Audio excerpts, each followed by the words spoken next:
ఓం నమో వెంకటేశాయ.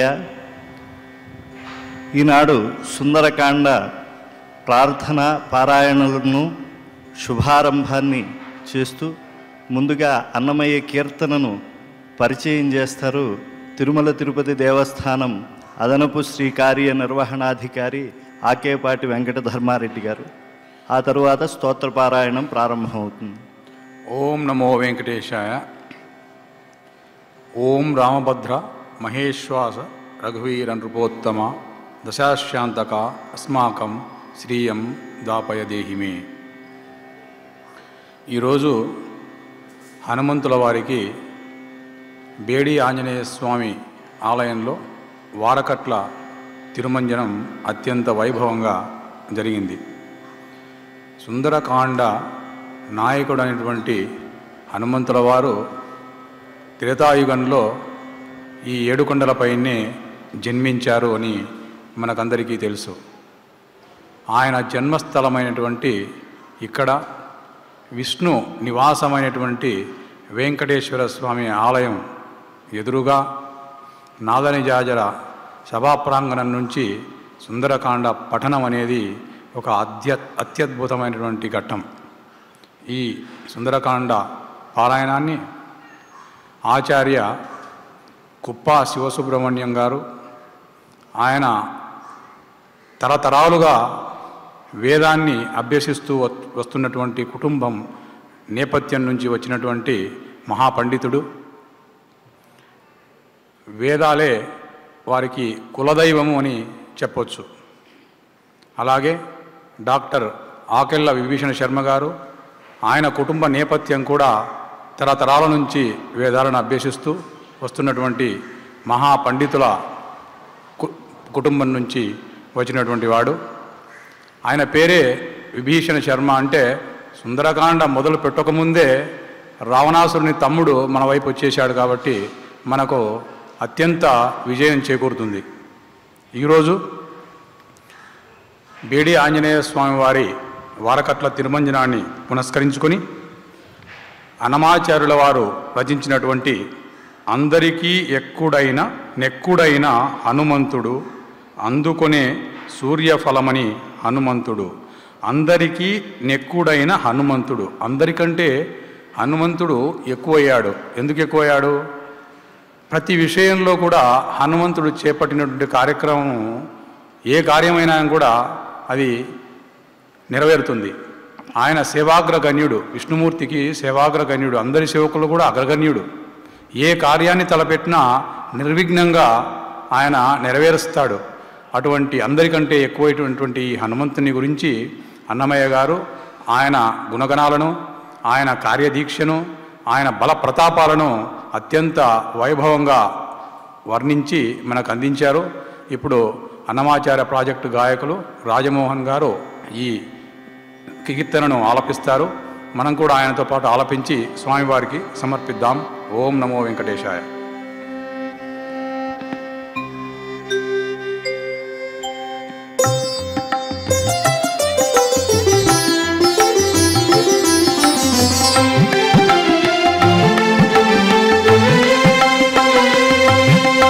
అందరికీ నెక్కుడైన హనుమంతుడు, అందరికీ నెక్కుడైన హనుమంతుడు అందుకోనే సూర్యఫలమని హనుమంతుడు. అందరికీ నెక్కుడైన హనుమంతుడు.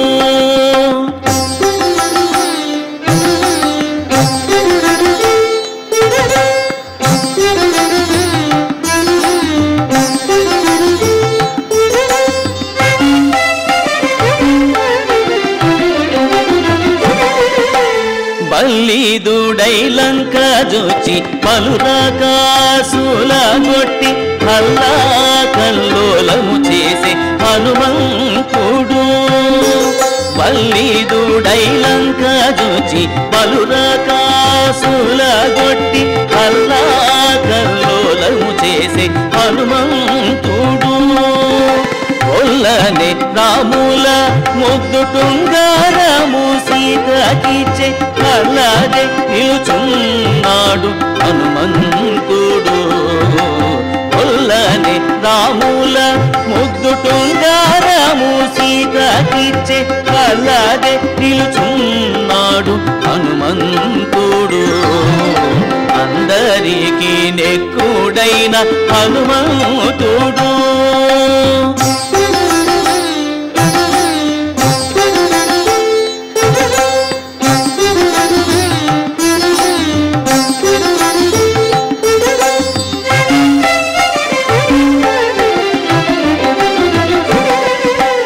దాకోని యాకే ముందర తన గురు తెరుగించి ఆకారమటు చూపే హనుమంతుడు.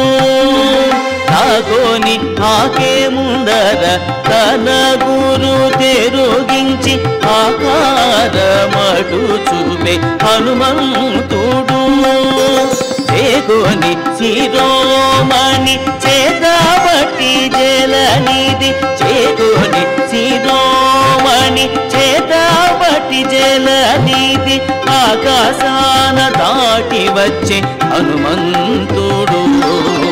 చేకొని శిరోమణి చేతబట్టి జలనిధి ఆకాశాన దాటి వచ్చే హనుమంతుడు.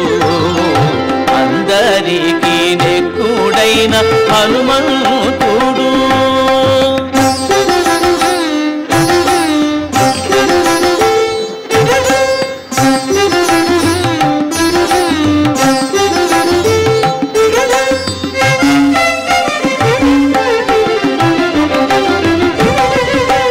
కొంక కిట్టే సంజీవి కొండ తెచ్చివి పూలకు అంతకాడై నిలిచేను హనుమంతుడు.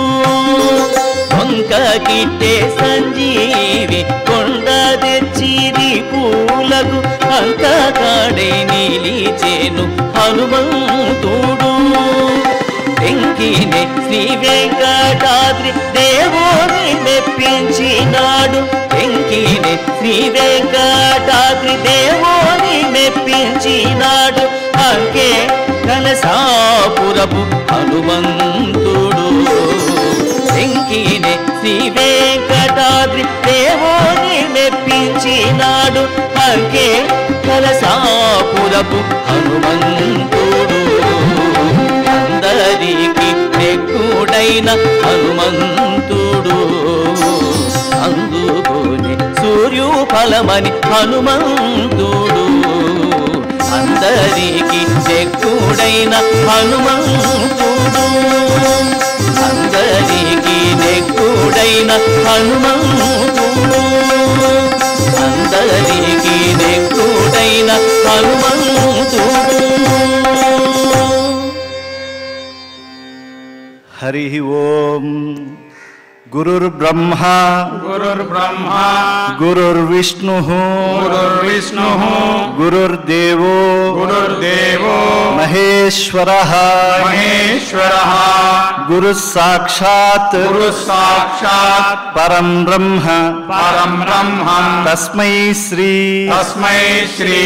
గురవే నమః.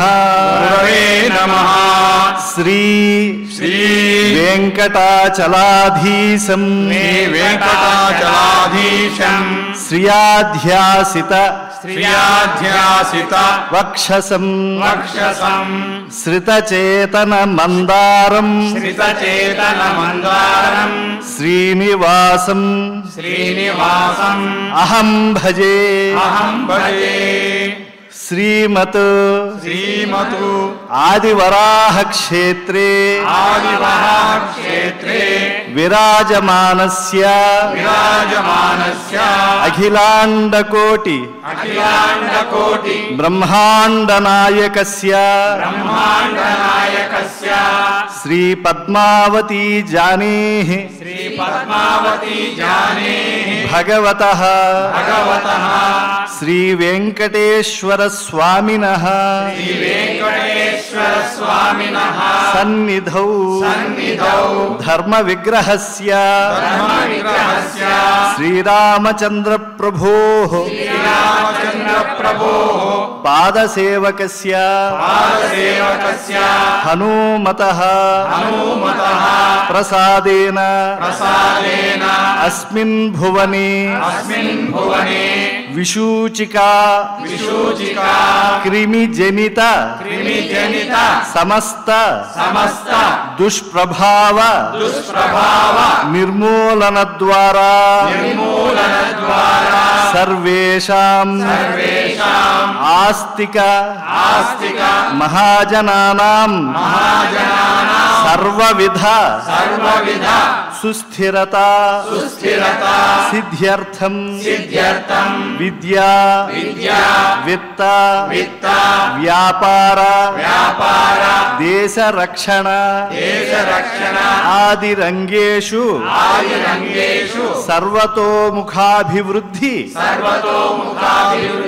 ద్వారా శ్రీరామ రాజ్యస్య పునః వ్యవస్థాపనార్థం సద్భావానాం సత్సంకల్పానాం సత్కార్యాణాం చ సర్వతోముఖ విజయ సిద్ధ్యర్థం భారతవర్షస్య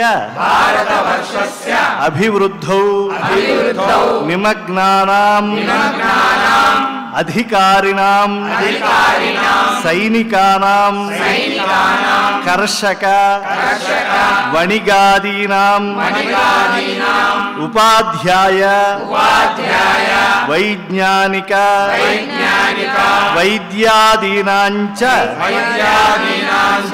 సర్వేషాం సకుటుంబానాం ఆయురారోగ్య ఐశ్వర్య సద్బుద్ధి ఇత్యాది సర్వశుభ ఫల ప్రాప్త్యర్థం శ్రీరామచంద్ర రూపాంతరస్య శ్రీమద్వేంకటేశ్వర పరబ్రహ్మణః శ్రీమదాంజనేయస్య చ పరిపూర్ణ అనుగ్రహ సిద్ధ్యర్థం శ్రీమద్వాల్మీకి రామాయణాంతర్గతే సుందరకాండే యథాశక్తి ప్రథమ సర్గ శ్లోక పారాయణం తథా సూర్య అష్టోత్తర శతనామ స్తోత్ర పారాయణం చ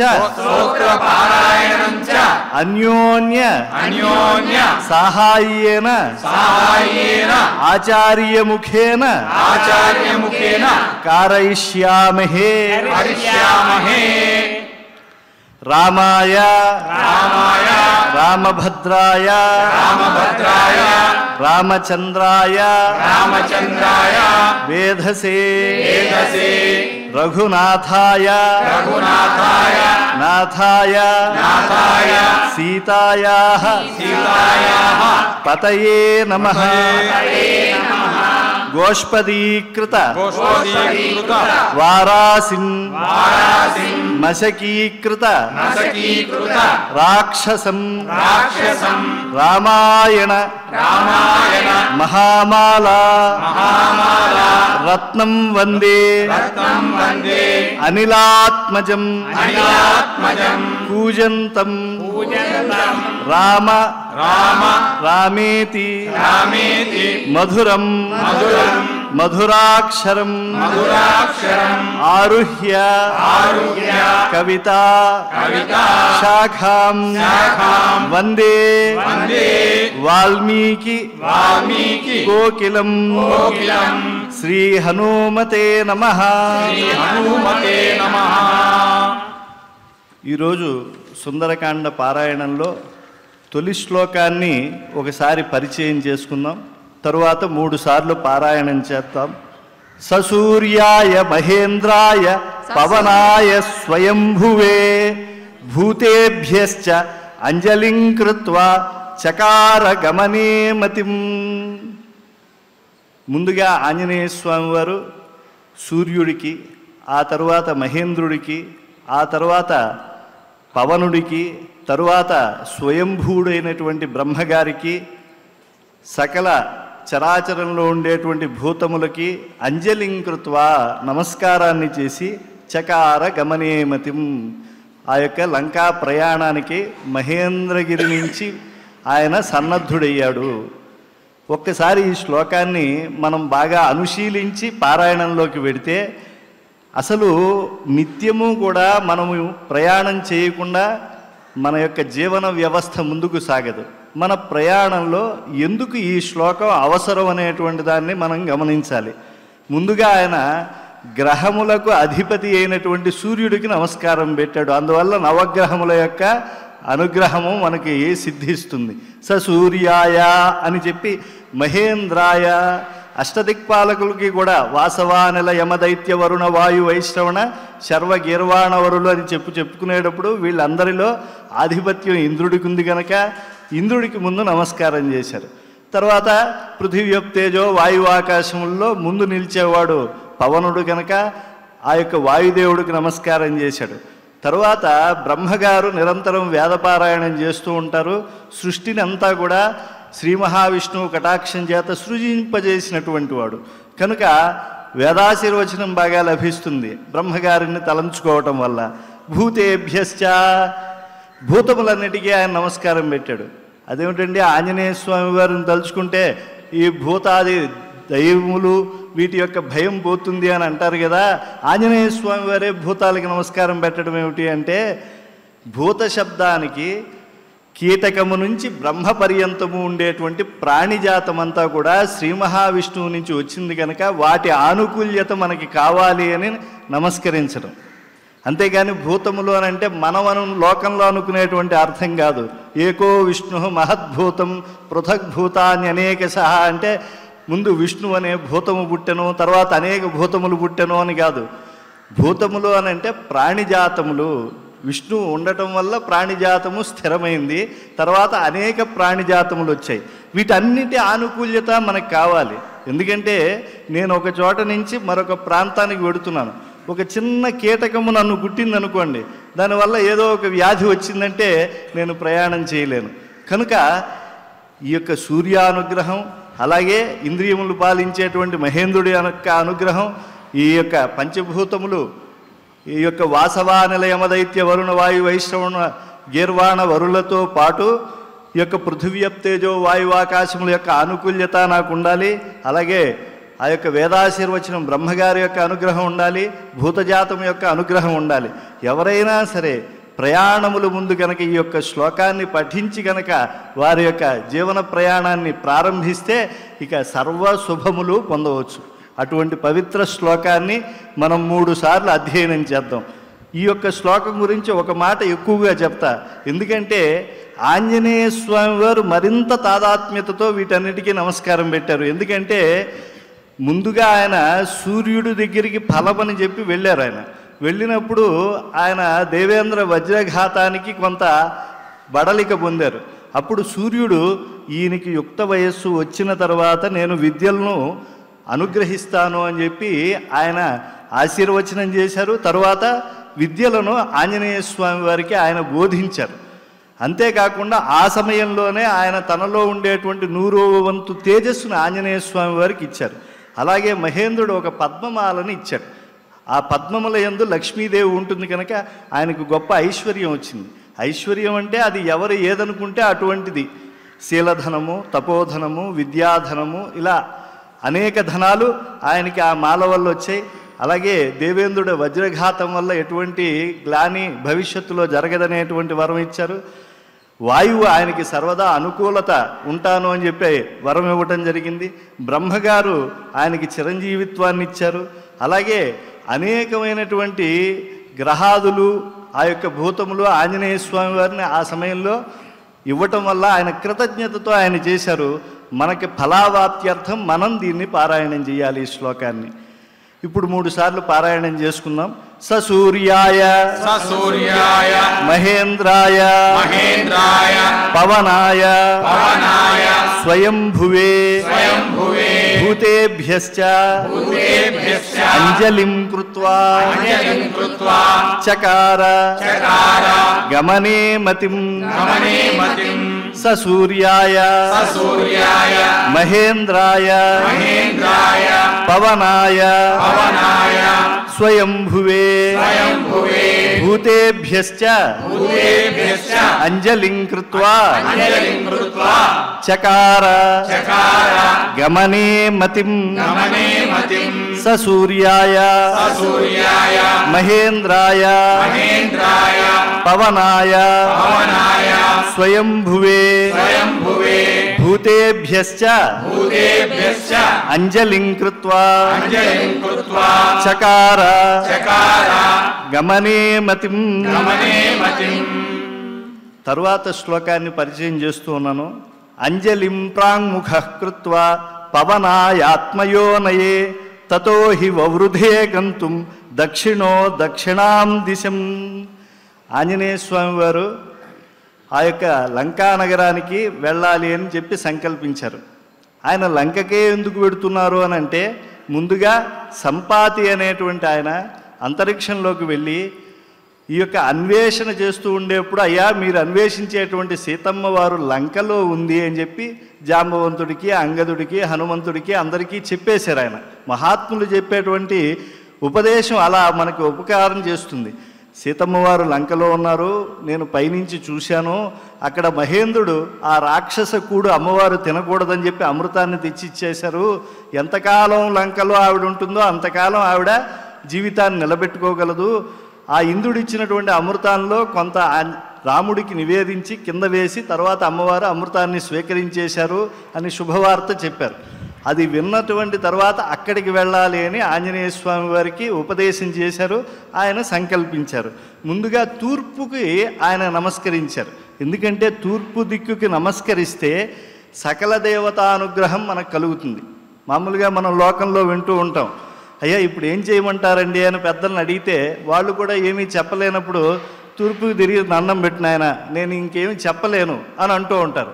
కనుక తూర్పుకు తిరిగి మనం గనక నమస్కరించుకుంటే మనకి సర్వకార్యములు ఫలవంతమవుతాయి. కనుక ముందుగా ఆంజనేయ స్వామి వారు అటు తిరిగి నమస్కారం చేశారు. మామూలుగా సంధ్యావందనాదులు ఇవి చేసేటప్పుడు కూడా నమ ప్రాచ్యై దిశే అని చెప్పి అటు నమస్కారం పెడతారు. ఓపుకుంటే నమ దక్షిణాయే దిశే ప్రతీచే ఉదీచే అని చెప్పి చెప్తారు. లేనటువంటి వాళ్ళు ఏం చేస్తారు, ఆ దిక్కుకే నమస్కారం చెప్పి ఆగిపోతారు. కనుక తూర్పుకి నమస్కారం పెట్టుకుని మనం బయలుదేరటం అనేటువంటిది ఆంజనేయ స్వామి వారు చేశారు. మనం కూడా ఈనాటికి కూడా ఆచరించవలసినటువంటి శుభలక్షణం అది. తతః ప్రాంజలిం ప్రాంగ్ముఖ కృత్వా పవనాయ ఆత్మయోనయే, తండ్రి గారికి నమస్కారం చేశారండి. మనం ఎప్పుడు కూడా అక్కడికి వెళ్ళి పాము పుట్టకి నమస్కారం పెడతాం, పూజ గదిలోకి వెళ్ళి నమస్కారం పెడతాం, తులసి చెట్టు తిరుగుతాం, ఇవన్నీ చేయాల్సిందే. కానీ తల్లిదండ్రులకి నమస్కారం చేస్తే సర్వవిధములైనటువంటి అనుగ్రహములు కలుగుతాయి. కనుక ఆయన ముందుగా ఆ యొక్క వాయు మార్గంలో వెళ్ళాలి కనుక తండ్రి గారైనటువంటి వాయుదేవుడికి నమస్కారం చేసుకుని తతో హి వవృధే గంతుం దక్షిణో దక్షిణాం దిశం, చాలా దక్షతతో అంటే ఈ యొక్క జాగ్రత్తలు తీసుకుని ఆయన యొక్క శరీరాన్ని పెంచుకుని ఎంత పెంచుకోవాలో ఆయనకి తెలుసు. అలా పెంచుకుని ఆయన దక్షిణ దిశకి ఆయన ప్రయాణానికి సంకల్పించారు. మనకు కూడా శుభ సంకల్పానికి ఈ శ్లోకం ఎప్పుడూ కూడా ఉపకరిస్తుంది అనేటువంటి సత్యాన్ని గ్రహించి 3 సార్లు పారాయణం చేద్దాం. అంజలిం ప్రాంగ్ముఖ కృత్వా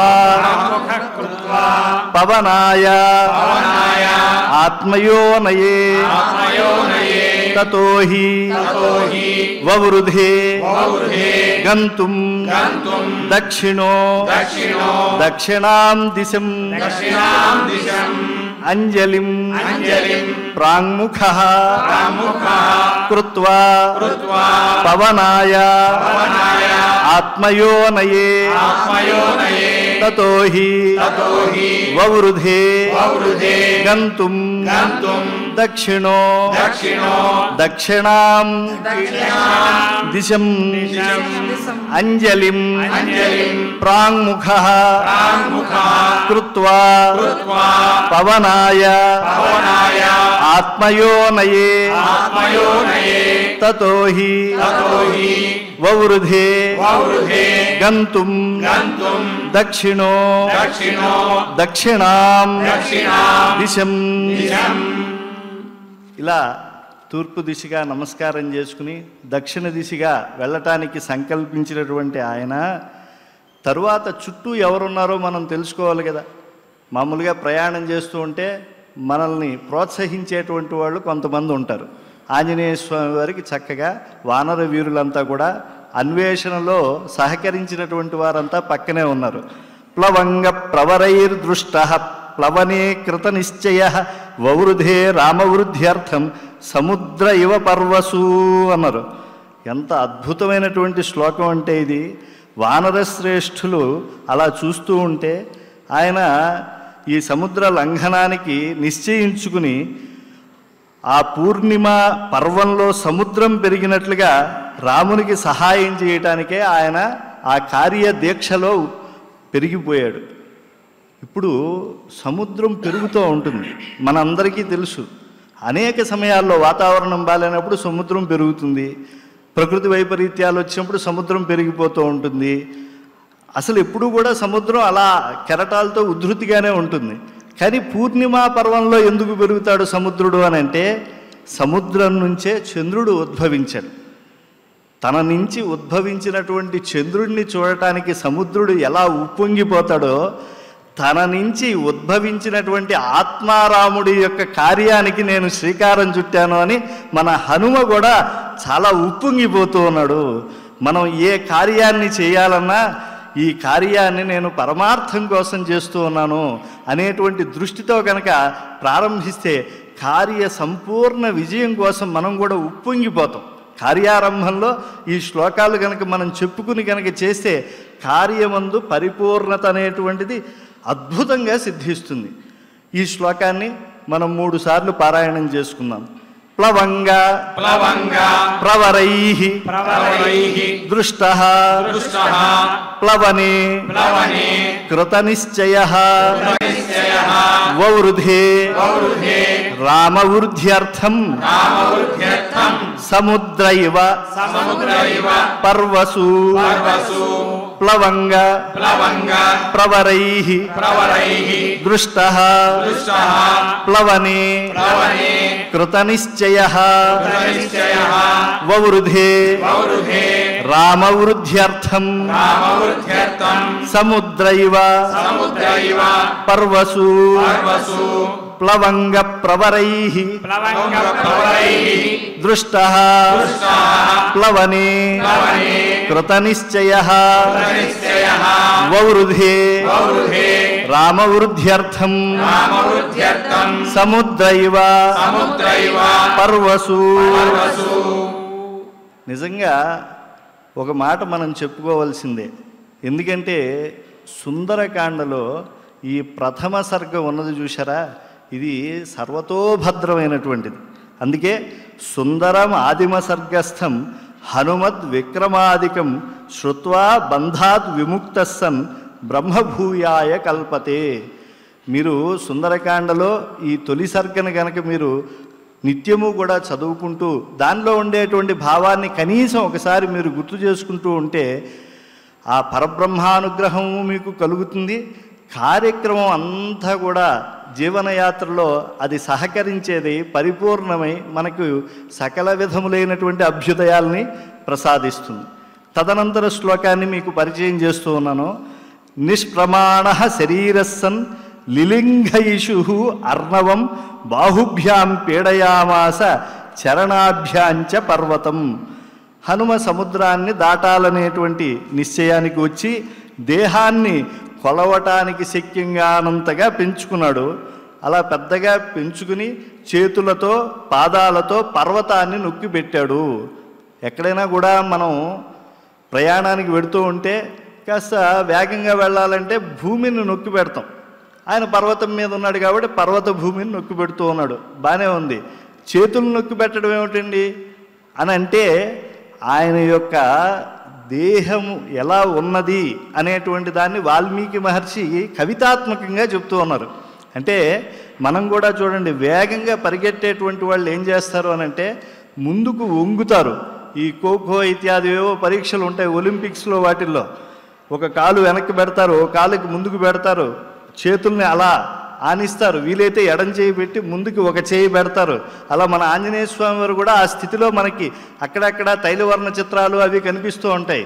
ఇలా తోక ఎత్తుకుని ఆయన ఒక పాదాన్ని వెనక్కి ఒక పాదాన్ని ముందు చాచి ఒక చేతిని అటు ఒక చేతిని ఇలా పెట్టడం, ఇవన్నీ కూడా మనకు కనిపిస్తూ ఉంటాయి. అలా ఉన్నారు. ఇది వైజ్ఞానికంగా కూడా సత్యం అండి. ఎందుకోసం అలా నొక్కుతారు అని అంటే వేగం కోసం. మనకి న్యూటన్ మహానుభావుడు ఇలాగే పూర్వ శాస్త్రవేత్తలు సత్యాలు చెప్పారు కదా. ఒక బంతిని అలాగే మనం గోడ కొట్టామనుకోండి, అదే వేగంతో అది వెనక్కి వచ్చేస్తుంది. అలాగే మనం ఒక ఒడుపుగా ఒక దిశలో విసిరాం అనుకోండి, అవతల దిశలోకి అదే వేగంతో పెడుతుంది. లోకంలో మనం చూస్తున్నాం కదా. అలాగే ఆంజనేయ స్వామి వారు ఆ ప్రయాణాన్ని ప్రారంభించారు. మనం ఉపమానాలను గుర్తు చేసుకుంటే మనకి తెలుస్తుంది. ముందు ఎలాగా ఒక ఆబోతులాగా వెళ్ళారు, అంటే ధైర్యంగా ముందుకు అడుగులు వేయటం.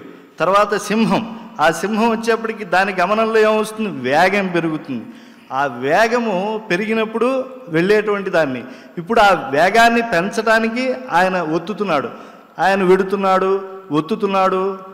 వేగాన్ని ఇన్ని హార్స్ పవర్సు, అన్ని హార్స్ పవర్సు ఇలా మనం చెప్తూ ఉంటే అదంతా కూడా ఏదో ప్రత్యక్ష వర్ణన అవుతుంది తప్పించి అది కావ్యం కాదు. అందుకని పరోక్షంగా సౌందర్యంగా చెప్తూ ఉన్నారు వాల్మీకి మహర్షి ఇక్కడ. అంతేకాదు ఆంజనేయ స్వామి వారు మహేంద్రగిరి నుంచి వెళ్ళారు. మన కన్యాకుమారి దగ్గర అక్కడ గ్రామం ఉంది మహేంద్రగిరి అని, అక్కడ కొండ కూడా ఉంటుంది. అక్కడి నుంచి మన ఆంజనేయ స్వామి వారు ఆ యొక్క లంకా నగరానికి వెళ్ళారు. ఆ వెళ్ళినప్పుడు ఆ యొక్క కొండ ప్రాంతాలలో ఎక్కడ ఎంత తన దేహాన్ని పెంచుకోవాలో అంతగా ఆయన పెంచుకుంటూ వెళ్ళిపోతూ ఉన్నారు. అసలు ఆయన ఎంతైనా పెంచుకోగలరు కదండి, కామరూపి కదా. మరి అలాంటప్పుడు అసలు 100 యోజనాలు పెంచేసుకుని ఇక్కడో కాలు అక్కడో కాలు పెట్టేసేయచ్చు కదా అనే అనుమానం కూడా మనకు వస్తుంది. కానీ అలా కాదు. ఈయన గమనం అనేటువంటిది ప్రకృతిలో ఉండే శక్తులకి తెలియాలి, వాటికి నమస్కారం పెట్టుకున్నారు. అవతల రాక్షసులకి తెలియకూడదు. వెళ్ళి సీతమ్మ వారి జాడ కనుక్కుని రావాలి. కాబట్టి ఆయన అలా వెళ్ళారన్నమాట. అటు నుంచి వెడితే ఏ లంక ప్రాంతంలో దిగితే అవతల రాక్షసులకు తెలియదో అలా వెళ్ళారు. లంకా నగరం గోడ దూకి ఎడం పక్క నుంచి ఆ యొక్క అడుగు పెట్టారు, వెనక భాగం నుంచి ఆయన వెళ్ళారు. కానీ రామచంద్ర ప్రభు అక్కడి నుంచి వెళ్ళలేదండి. మీ అందరికీ తెలుసు, రామేశ్వరం దగ్గర నుంచి వెళ్ళారు ఆయన. అక్కడి నుంచి ఎందుకు వెళ్ళారండి? ఆంజనేయ స్వామి వారు ముందు ఓ రిక్కీ చేసేశారు కదా, అటు నుంచి వెళ్ళవచ్చు కదా అంటే రాముడు అలా ఆంజనేయ స్వామిలాగా ఎగరగలిగినటువంటి ధీరులతో మహాబలవంతులతో ఆయన వెళ్ళలేదు. ఆయన సామాన్యులైనటువంటి వానరులతో నరమార్గంలో ఆయన వెళ్ళారు. ఇప్పటికి కూడా పైనుంచి ఈ యొక్క ఇస్రో వాళ్ళు తీస్తే మన లోపల వెన్నుముకలాగా ఈ సముద్ర గర్భంలో ఇప్పటికీ ఆ రాతి మార్గం కనిపిస్తుంది. అలాంటి సేతు నిర్మాణం చేసుకుని ఆ రామసేతువు నుంచి అంటే రామేశ్వరం నుంచి ఆయన వెళ్ళారన్నమాట. కనుక ఇవన్నీ కూడా ఈనాటికి మనం దర్శిస్తూ ఉన్నాం. ఎందుకు వెళ్ళారో కూడా వైజ్ఞానికంగా మనకి తెలుసుకుంటూ ఉన్నాం. ఆంజనేయ స్వామి వారు వెళ్ళడంలో ఉండేటువంటి ఒడుపుని ఈ శ్లోకంలో తెలుసుకున్నాం. దీన్ని పారాయణం చేయటం వల్ల మనకేమొస్తుంది అంటే మనం కూడా ప్రయాణం చేసేటప్పుడు చాలా ఒడుపుగా నేర్పుగా చెయ్యాలి అనేటువంటి ఒక హెచ్చరిక మనలో వస్తుంది. కాబట్టి అటువంటి శ్లోకాన్ని మనం 3 సార్లు చెప్పుకుందాం. నిష్ప్రమాణ శరీరస్సన్ లిలింగ ఇషు అర్ణవం బాహుభ్యాం పీడయామాస చరణాభ్యాంచ పర్వతం నిష్ప్రమాణః శరీరస్సన్ లిలింగ ఇషుః అర్ణవం బాహుభ్యాం పీడయామాస చరణాభ్యాంచ పర్వతం నిష్ప్రమాణః శరీరస్సన్ లిలింగ ఇషుః అర్ణవం బాహుభ్యాం పీడయామాస చరణాభ్యాంచ పర్వతం. తరువాత శ్లోకాన్ని పరిచయం చేస్తున్నానండి. చాలా ఉద్వేగం కలుగుతుంది ఎటువంటి వారికైనా ఈ శ్లోక భావాన్ని విని పారాయణం చేస్తే. సచచాల అచలశ్చారు ముహూర్తం కపిపీడితః తరుణాం పుష్పితాగ్రాణం సర్వం పుష్పం అశాతయత్. ఆంజనేయ స్వామి వారు మరి పర్వతాన్ని నొక్కి పెట్టారు కాళ్ళతో చేతులతో అని చెప్పి చెప్పుకున్నాం కదా. అప్పుడు ఆ పర్వతం అచలము అంటే చెలించనిది అనేటువంటి పేరు కొండకి. కానీ ఈయన బలానికి ఒక్కసారి ఆ పర్వతం చెలించిందండి. చెలించినప్పుడు పైన ఉండేటువంటి ఆ వృక్షములన్నీ కూడా ఆ చివరలో ఉండేటువంటి పుష్ప శాఖలకి చివరిలో ఉండేటువంటి ఆ పూలనన్నింటినీ కూడా కొండపైన రాల్చేసింది. అప్పుడు ఆ కొండంతా కూడా పూల కొండగా ఉంది. మనకి ఆళ్వారులు ఆచార్యులు శ్రీరంగాన్ని అలాగే కంచిని త్యాగమండపం భోగమండపం అని చెప్పి కీర్తించి తిరుమలని పుష్పమండపము అని చెప్పి కీర్తించారు. కాబట్టి అక్కడ కూడా మహేంద్రగిరిని కూడా మన శ్రీ వెంకటేశ్వర దాసాగ్రగణ్యుడైనటువంటి హనుమ పూలకొండగా ఆనాడు సుందరకాండలో చేసేశారు. ఇక్కడ ఒక రహస్యాన్ని మనం గుర్తిరగాలి. మనం ఎక్కడున్నాము అని అంటే మహేంద్రగిరి పైన ఉంటే ఇవన్నీ మనం చూడలేమండి. మొత్తం మహేంద్రగిరిని అంతా కూడా మనం చూస్తున్నాం. చారణ చరితే పథి మనం ఎక్కడున్నామండి? శ్రోతలము ఈ యొక్క పఠితృజనమైనటువంటి మనం ఎక్కడున్నాం? పైన నుంచి చారణలు ఎక్కడ ఉంటారో అక్కడి నుంచి మనం చూస్తున్నాం. కాబట్టి కింద ఏం జరుగుతోందో హనుమంతుడు ఏం చేస్తున్నాడో మనం చూడగలుగుతున్నాం. ఈ భావంతో సుందరకాండలో మనం ముందుకు వెడుతూ ఉండాలి.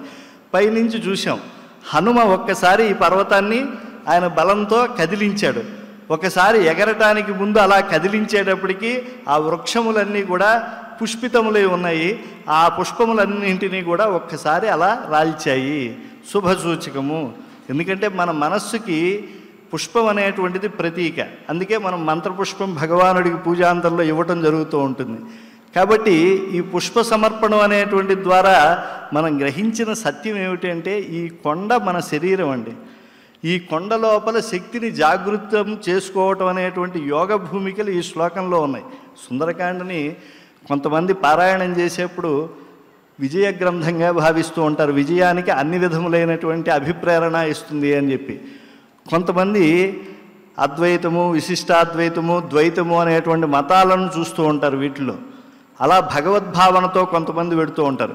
కొంతమంది మరి భక్తి యోగమే కాకుండా జ్ఞానయోగము ధ్యానయోగము కర్మయోగం ఇవన్నీ ఉన్నాయి కదా, ఆ యోగాలన్నీ కూడా దర్శిస్తూ ఉంటారు ఇందులో.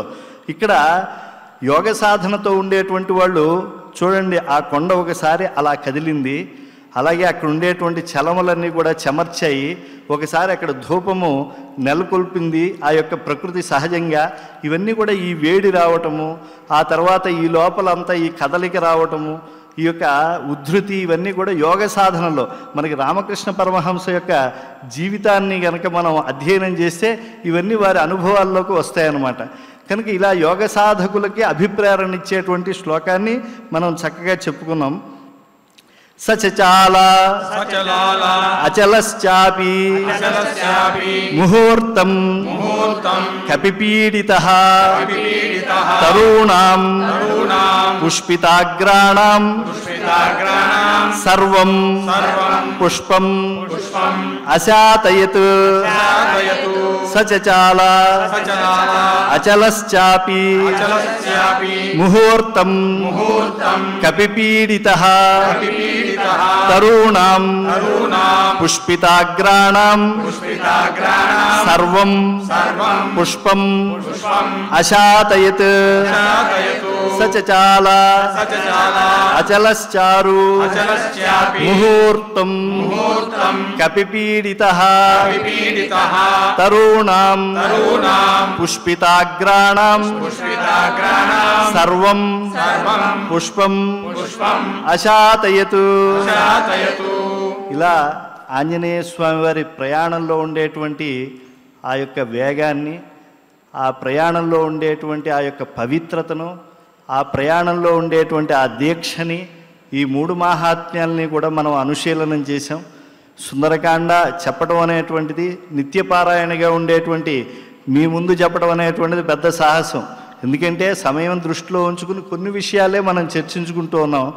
అయినప్పటికీ ఎన్నో వైజ్ఞానిక, ఆధ్యాత్మిక, మంత్రశాస్త్ర రహస్యములకు మూలమైనటువంటి ఈ సుందరకాండ పారాయణం 6 నెలల పాటు జరుగుతుంది అని చెప్పి మనకి చక్కగా ఉపదేశాన్ని ఇచ్చారు. కనుక అదనపు కార్యనిర్వహణాధికారి గారు రేపటి నుంచి మిగతా శ్లోకాల్లో ఉండేటువంటి స్వారస్యాన్ని అనుభవిస్తూ పారాయణం చేసుకుందాం.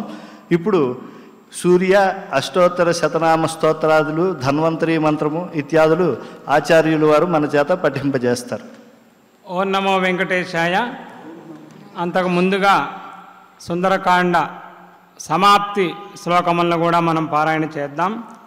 ఆపదాం అపహర్తారం దాతారం సర్వసంపదాం లోకాభిరామం శ్రీరామం భూయో భూయో నమామ్యహం. బుద్ధిర్బలం యశోధైర్యం నిర్భయత్వం అరోగిత అజాడ్యం వాక్పటుత్వం చ హనుమతు స్మరణాతు భవేత్. శ్రీ హనుమతే నమః. సుందరకాండ పారాయణ అనంతరం రామచంద్రమూర్తిని ప్రార్థించాం. ఏమని ప్రార్థించాము అంటే, ఆపదాం అపహర్తారం. ఈనాటి ప్రపంచమంతా కూడా ఆపదలతో నిండి ఉన్నది. ఆపదలు పెరుగుతున్నట్లుగా మనం వార్తల్లో, ప్రభుత్వ సమాచారం ద్వారా తెలుసుకుంటున్నాం. కాబట్టి అటువంటి ఆపదలన్నింటినీ కూడాను అతి శీఘ్రంగా అపహరించవలసింది అని ప్రార్థన చేశాం. ఆపదలు పోగొట్టడమే కాదు, ఈ వచ్చినటువంటి ఆపద ద్వారా సంపదలన్నీ మేము పోగొట్టుకున్నాము. కాబట్టి పోగొట్టుకున్నటువంటి సంపదలన్నీ కూడా మళ్ళీ ఇవ్వవలసింది అని, దాతారం సర్వసంపదాం, సమస్త సంపదలను ఇవ్వవలసింది అని రామచంద్రమూర్తిని ప్రార్థిస్తున్నాం. ఎందుకు అంటే అది నీ వల్లే శక్యము. ఓ రామచంద్రమూర్తి, నీవు లోకాభిరాముడవు. కాబట్టి అంతేకాదు శ్రీరాముడవు. శ్రీ అంటే మహాలక్ష్మి, సీతామ్మవారు. కాబట్టి లోకాన్ని రక్షించడానికి మహదైశ్వర్యం కలిగినటువంటి నిన్నే మాటిమాటికి నమస్కరిస్తున్నాను. భూయః భూయః నమామ్యహమని. అంతేకాకుండా ఆంజనేయ స్వామి యొక్క వైభవాన్ని సుందరకాండలో మనం పఠిస్తున్నాం. అటువంటి ఆంజనేయ స్వామి వారు మనకు ఆయన అష్టసిద్ధి నవనిధికే దాత కనుక ఆయన 8 ఉపాయములను మనకు అనుగ్రహించవలసింది. అవేమిటి అంటే బుద్ధి, బలం, యశః, ధైర్యం, నిర్భయత్వం, అరోగిత, అజాడ్యం, వాక్పటుత్వంచ. ఇవన్నీ ఇవ్వవని ఆంజనేయ స్వామి వారిని కూడా మనం ప్రార్థన చేశాం. ఇప్పుడు ధన్వంతరి ప్రభువుని ధ్యానం చేద్దాం. ఎందుకు అంటే వైద్యో నారాయణో హరిహి అని. వైద్యుడు అంటే ఒక నారాయణమూర్తిగా, ఒక హరిస్వరూపంగా ఉండాలి. అందుకంటే కాబట్టి నారాయణుడు హరి ఎవరు అంటే ఆయనే శ్రీవారు. కాబట్టి ఆయన ధన్వంతరిగా ఆవిర్భవించి అందరినీ కాపాడుతున్నారు కనుక ఆ ధన్వంతరి ప్రభువుగా శ్రీవారిని మనం ధ్యానం చేద్దాం. అథ ధన్వంతరి ధ్యానం అచ్యుతానంత గోవింద విష్ణు నారాయణామృత రోగాన్మే నాశయ అశేషాను ఆశు ధన్వంతరే హరే ఆరోగ్యం దీర్ఘం ఆయుష్యం బలం తేజః ధియం శ్రియం స్వభక్తేభ్యః అనుగృహంతం వందే ధన్వంతరిం హరిం ధన్వంతరేః ఇమం శ్లోకం భక్త్యా నిత్యం పఠంతి ఏ అనారోగ్యం న తేషాం స్యాత్ సుఖం జీవంతి తే చిరం. ఓం నమో భగవతే వాసుదేవాయ ధన్వంతరయే అమృతకలశహస్తాయ వజ్రజలౌకహస్తాయ సర్వామయ వినాశనాయ త్రైలోక్యనాథాయ మహావిష్ణవే స్వాహా. ఓం నమో భగవతే వాసుదేవాయ ధన్వంతరయే అమృతకలశహస్తాయ వజ్రజలౌకహస్తాయ సర్వామయ వినాశనాయ త్రైలోక్యనాథాయ మహావిష్ణవే స్వాహా. ఓం నమో భగవతే వాసుదేవాయ ధన్వంతరయే అమృతకలశహస్తాయ వజ్రజలౌకహస్తాయ సర్వామయ వినాశనాయ త్రైలోక్యనాథాయ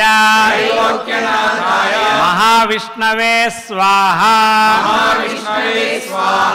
ఓం వాసుదేవాయ విద్మహే సుధాహస్తాయ ధీమహి తన్నో ధన్వంతరిః ప్రచోదయాతు. ఓం వాసుదేవాయ విద్మహే సుధాహస్తాయ ధీమహి తన్నో ధన్వంతరిః ప్రచోదయాతు. ఓం వాసుదేవాయ విద్మహే సుధాహస్తాయ ధీమహి తన్నో ధన్వంతరిః ప్రచోదయాతు. ఈరోజు శ్రీ గరుత్మంతుడు శ్రీ ఆంజనేయ స్వామి వార్లకి అభిషేకం జరిగింది. గరుత్మంతుడు శ్రీవారిని ఎక్కించుకుని సూర్యమండల మార్గంలో పయనిస్తూ ఉంటాడు. ఆంజనేయ స్వామి వారైతే సూర్యుని వద్దే విద్యలన్నీ కూడాను అధ్యయనం చేశారు. అటువంటి సూర్యభగవానుడు ఆరోగ్యప్రదాత. ఆయనకి ఇష్టమైనటువంటిది ఆదివారం కనుక ఈ రోజున ప్రపంచ ప్రజలందరినీ కూడాను సకల ఆయురారోగ్యాలు ఇమ్మని సూర్యనారాయణ స్వామి వారిని, శ్రీవారిని, గరుత్మంతుణ్ణి, ఆంజనేయ స్వామి వారిని ప్రార్థన చేస్తూ శ్రీ సూర్య అష్టోత్తర శతనామ స్తోత్రాన్ని మనం పారాయణ చేద్దాం.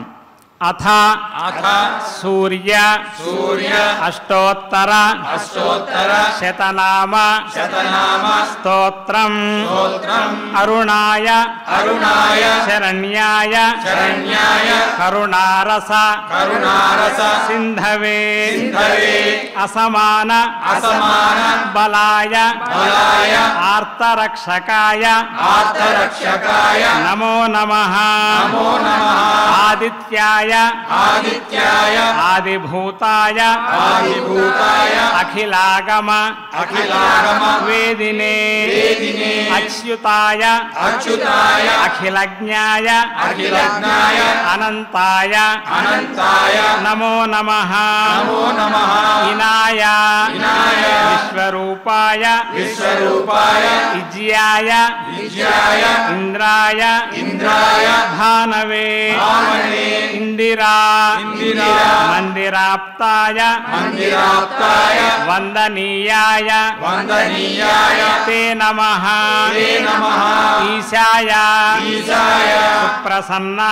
సుప్రసన్నాయ సుశీలాయ సువర్చసే వసుప్రదాయ వసవే వాసుదేవాయ తే నమః ఉజ్వలాయ ఉగ్రరూపాయ ఊర్ధ్వగాయ వివస్వతే ఉద్యతు కిరణజాలాయ హృషికేశాయ తే నమః ఊర్జస్వలాయ వీరాయ నిర్ణయాయ జయాయ చ ఊరు ద్వయాభావ రూపయుక్త సారథయే నమః ఋషివన్యాయ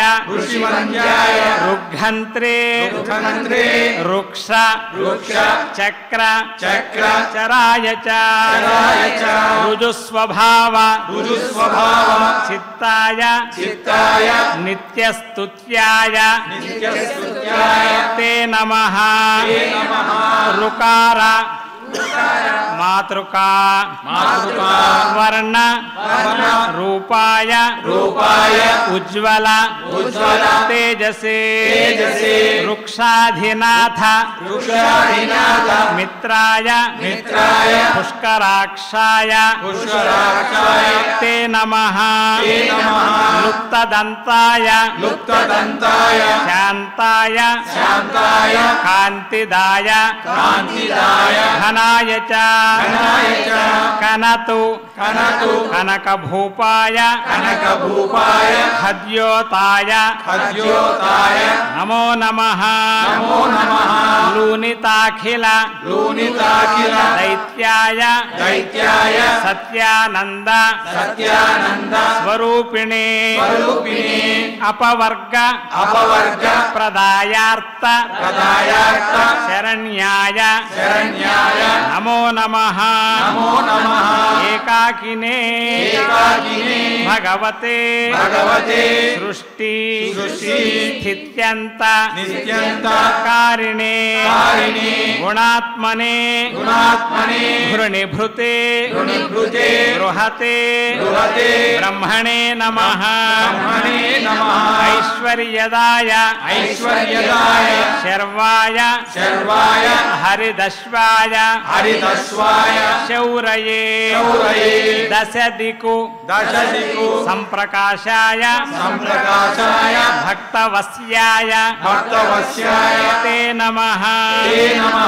ఓజస్కరాయ జయినే జగదానంద హేతవే జన్మ మృత్యు జరావ్యాధి వర్జితాయ నమో నమః ఔచ్ఛస్థాన సమారూఢ రథస్థాయ అసురారయే కమనీయ కరాయాబ్జ వల్లభాయ నమో నమః అంతర్బహిః ప్రకాశాయ అచింత్యాయ ఆత్మరూపిణే అచ్యుతాయ అమరేశాయ పరస్మై జ్యోతిషే నమః ఈశే నమః భాస్కరాయ భాస్కరాయ రవయే రవయే హరయే హరయే పరమాత్మనే పరమాత్మనే తరుణాయ తరుణాయ వరేణ్యాయ వరేణ్యాయ గ్రహాణం గ్రహాణాం పతయే నమః పతయే నమః ఓం నమో భాస్కరాయ నమో భాస్కరాయ ఆది మధ్యాంత ఆది మధ్యాంత రహితాయ చ రహితాయ చ సౌఖ్యప్రదాయ సౌఖ్యప్రదాయ సకల జగతాం సకల జగతాం పతయే నమః పతయే నమః నమః సూర్యాయ నమః సూర్యాయ కపయే కపయే నమో నారాయణాయ చ నమో నారాయణాయ చ నమో నమః నమో నమః పరేశాయ పరేశాయ తేజో రూపాయ తేజో రూపాయ తే నమః తే నమః శ్రీమతే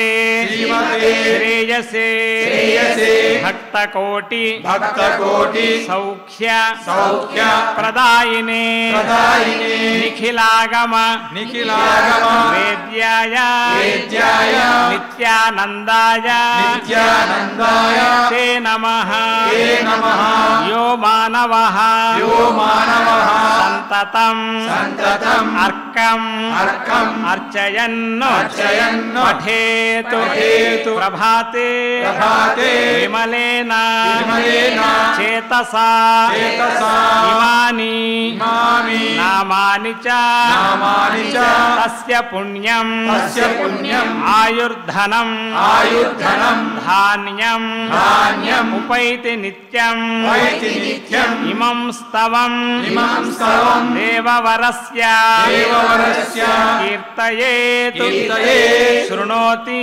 శృణోతి యోయం యోయం సుమనాః సుమనాః సమాహితః సమాహితః సముచ్యతే సముచ్యతే శోకదవాగ్ని శోకదవాగ్ని సాగరాత్ సాగరాత్ లభేత సర్వాన్ లభేత సర్వాన్ మనసః మనసః యథేప్సితా యథేప్సితా ఇతి సూర్య సూర్య అష్టోత్తర అష్టోత్తర శతనామ శతనామ స్తోత్రం స్తోత్రం సకల గ్రహములకు అధిపతి అయినటువంటి సూర్య భగవానుణ్ణి ఈ అష్టోత్తర శతనామం ద్వారా ప్రతిరోజు ధ్యానించినట్లయితే సమస్త ఆయురారోగ్య ఐశ్వర్యములు లభిస్తాయి.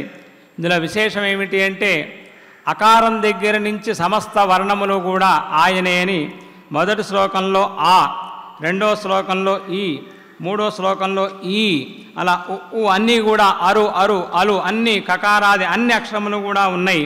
అంటే అకారాది క్షకారాంతముల చేత మొట్టమొదటి అక్షరం అకారం, చివరి అక్షరం క్షకారం, అన్ని అక్షరముల చేత ఆయనే ప్రతిపాద్యుడు అని మన యొక్క వాగ్వైభవాన్ని ఇచ్చేటటువంటి వాడు సూర్యభగవానుడు. దాంతోపాటు ఆరోగ్యాన్ని కూడా ఇచ్చేవాడు అనేటటువంటి ప్రార్థన అద్భుతమైనటువంటి ప్రార్థన. ఇటువంటి ప్రార్థన ద్వారా సూర్యభగవానుడు ప్రజలందరినీ రక్షించాలి అని ప్రార్థన చేస్తూ ఇప్పుడు నవగ్రహ ప్రార్థన చేద్దాం. ఆరోగ్యం పద్మబంధు వితరతు నితరాం సంపదం సీతరశ్మి భూలాభం భూమిపుత్ర సకలగుణయుతాం వాగ్విభూతిం చ సౌమ్యః సౌభాగ్యం దేవమంత్రీ రిపుభయశమనం భార్గవః శౌర్యం ఆర్కిః దీర్ఘాయుః సైంహికేయః విపులతరయశః కేతుః ఆచంద్రతారం అరిష్టాని ప్రణశ్యంతు దురితాని భయాని చ శాంతిరస్తు శుభం మేస్తు గ్రహాః కుర్వంతు మంగళం. మన కీర్తనలో కానీ, పారాయణలో కానీ, ప్రవచనంలో కానీ, స్తోత్రంలో కానీ దోషములు ఏమన్నా ఉంటే మన్నించమని శ్రీవారిని ప్రార్థిద్దాం. యదక్షర పదభ్రష్టం మాత్రా హీనంచ యద్భవేత్ తత్సర్వం క్షమ్యతాం దేవ నారాయణ నమోస్తుతే. ఈ ఫలమంతా శ్రీవారికి సమర్పిద్దాం. కాయేన వాచా మనసేంద్రియైర్వా బుద్ధ్యాత్మనా వా ప్రకృతే స్వభావాత్ కరోమి యద్యత్ సకలం పరస్మై నారాయణాయేతి సమర్పయామి. శ్రీవారికి మంగళాశాసనం చేద్దాం. శ్రియః కాంతాయ కళ్యాణ నిధయే నిధయేర్థినాం శ్రీ వెంకట నివాసాయ శ్రీనివాసాయ మంగళం. 23 గంటల తర్వాత మళ్ళీ కలుసుకుందాం. ఓం నమో వెంకటేశాయ. స్వస్తి.